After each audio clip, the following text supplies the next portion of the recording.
Bien, dale. Bueno,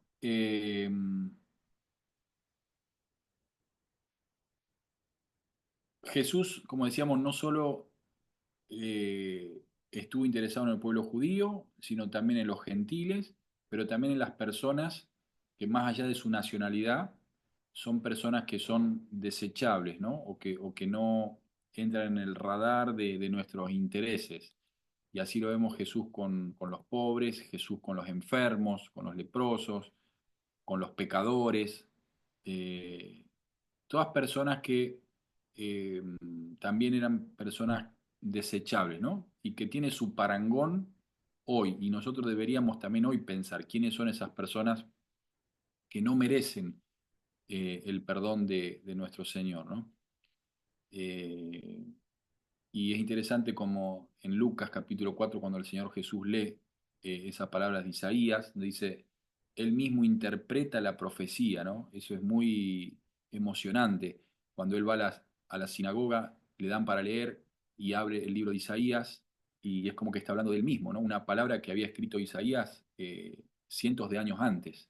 Y dice, el Espíritu del Señor está sobre mí porque me ha ungido para dar buenas nuevas a los pobres, me ha enviado a sanar a los quebrantados de corazón, a poner en libertad a los oprimidos, a predicar el año agradable del Señor. Y deliberadamente él termina ahí eh, el- la cita de esa profecía del Antiguo Testamento y no sigue cuando habla de la venganza del Señor, ¿no? Que también es interesante eso, porque Jesús no vino a vengarse la justicia de la ira de Dios, Él vino a salvar, se den en los últimos tiempos, ¿no? Y Dios definitivamente establezca ese orden para la eternidad. Pero en el mientras tanto, nos deja claramente a nosotros, como seguidores de Jesús, cuál es el sentido, el corazón de Jesús. Él vino a salvar, a dar buenas nuevas a los pobres, ¿no? A poner en libertad a los que están cautivos de corazón, a dar vista a los ciegos, etcétera, ¿no? Así que en el Nuevo Testamento, entre otras cosas, Jesús enseñó que debemos buscar material por lo que vemos, lo que nuestros ojos lo pueden tocar. También él denuncia la idolatría, eh, aconseja hacer tesoros en el cielo, ¿no? Condena la avaricia, el establecer el deber de socorrer al hambriento, al desnudo, a los presos, y esto que él desea, orden económico social, pero sí los principios que podían transformar cualquier sistema en un orden social justo, ¿no? El principio del amor, el principio de la justicia, el principio de la misericordia, el principio de una vida austera. Nosotros a buscar, ¿no? Y a impregnar en cada ámbito de la vida donde nosotros nos desarrollamos. Esos valores del reino son a los que nos llama a nosotros como discípulos a reproducir, a contagiar, a impregnar en cada cosa que hacemos, en nuestros negocios, nuestros semejantes, en nuestras iglesias, con nuestros vecinos, en nuestra empresa. O sea, en cada lugar donde nosotros nos desenvolvemos, que podamos impregnar todos esos ámbitos con estos valores del reino, del amor, de la justicia, de la misericordia, de la vida austera, etcétera, ¿no? Y la mujer, en un tiempo donde el machismo y el menosprecio a la mujer era muy, muy fuerte, y vemos un Jesús totalmente disruptivo que rompe los paradigmas y genera incluso incomodidad en la cultura, en la sociedad, porque Jesús dialoga. Lo mismo con los inválidos, que también eran desechables, habla del divorcio, de la mujer que tenía el flujo de sangre, la mujer samaritana, etcétera, ¿no? Eh, Así que bueno, son todos elementos que podemos ver en la vida misma de Jesús que nos hablan de cómo es eso que busca que ese reino se haga evidente en esta tierra, ¿no? Y el mensaje de Cristo es Él mismo. Eso es lo más hermoso, ¿no? No es tanto lo que Él hizo, dijo con palabras, sino el testimonio de su propia vida. O sea, su vida nos habla de cómo es ese reino de Dios, claramente. Bueno, terminamos esta lección y la sugerencia para finalizar, y si ustedes quieren hacerlo para la próxima lección, es que si tienen el libro de Hombre eres y no Dios, ¿lo tienen ese libro en PDF? Bueno, eh, que puedan analizar y poder reflexionar sobre qué es la conversión. Esta palabrita que tanto nosotros usamos, que tenemos, que cuando decimos, "No, ¿se convirtió fulanito? No, no se convirtió. Ah, sí, sí, se convirtió. Bueno, ¿qué significa convertirse? ¿Convertirse en qué? ¿O convertirse de qué?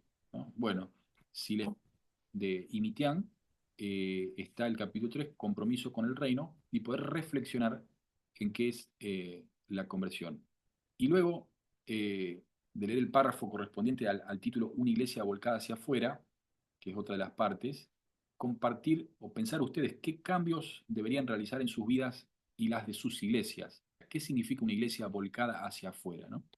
Así que eso en cuanto a si quieren profundizar. Lo mismo en el capítulo 5 del libro El despertar de las misiones, podrán ahí leer ese capítulo, que no es muy largo, es cortito, y poder escribir cuáles son los extenderse y poder comparar con lo que sucede en la iglesia hoy, actual. Ver cuáles son los mandatos y las promesas que Dios le dio a la iglesia y comparar qué es lo que sucede hoy o qué vemos nosotros en nuestra iglesia, ¿no? Y cuáles son los planes que tiene su iglesia en función de ser testigo en Samaria, Judea hasta la última de la tierra. En hacerla va a enriquecer lo que hemos podido hablar. Bien, ¿alguna sugerencia, alguna opinión, alguna duda? Bueno, si quieren podemos terminar orando. Eh, Les agradezco su atención, el tiempo, como siempre les digo, de disponer este lunes en estos minutos y que, bueno, que el Señor nos ayude con su Espíritu Santo a que valga la pena, ¿no?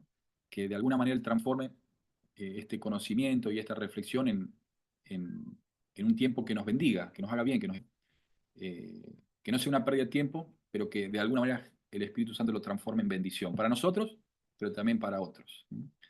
Bendito Dios, gracias por este tiempo, por haber podido pasar estos minutos juntos, reflexionando en tu palabra, hoy hemos intentado pensar en el reino de Dios, esto que Jesús vino a anunciar, a acercar a nuestra realidad, a nuestra propia vida. Qué hermoso saber de que esa realidad espiritual nos alcanzó a nosotros. Estamos viviendo en ese reino, somos parte de ese reino, aunque no conocemos todo, aunque todavía no lo podemos ver con plenitud, pero qué hermoso saber de que somos ciudadanos de ese reino, ser cada día un poquito más cómo es ese reino, cuáles son sus valores, cuáles son sus leyes, sus normas, qué cosas valen la pena en ese reino, qué cosas no valen la pena, que podamos interpretar claramente esto para que el tiempo que tengamos de vida, bueno, caminemos y vivamos ese reino, no el que nosotros queremos anunciaste, y que vamos a ir extendiéndolo hasta lo último de la tierra.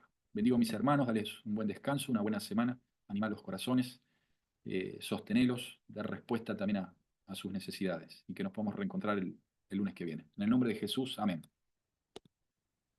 Bueno, ahora ahí ya les mandé en el chat las noticias del Congreso y después les voy a mandar la página web de las etnias no alcanzadas para que tengan ahí como consulta y para poder también compartir con otros. Así que a disposición. Dios les bendiga. Perfecto. Muchas gracias, Eric. Dios te bendiga. Chao. Yo doy por Gracias. terminada la grabación.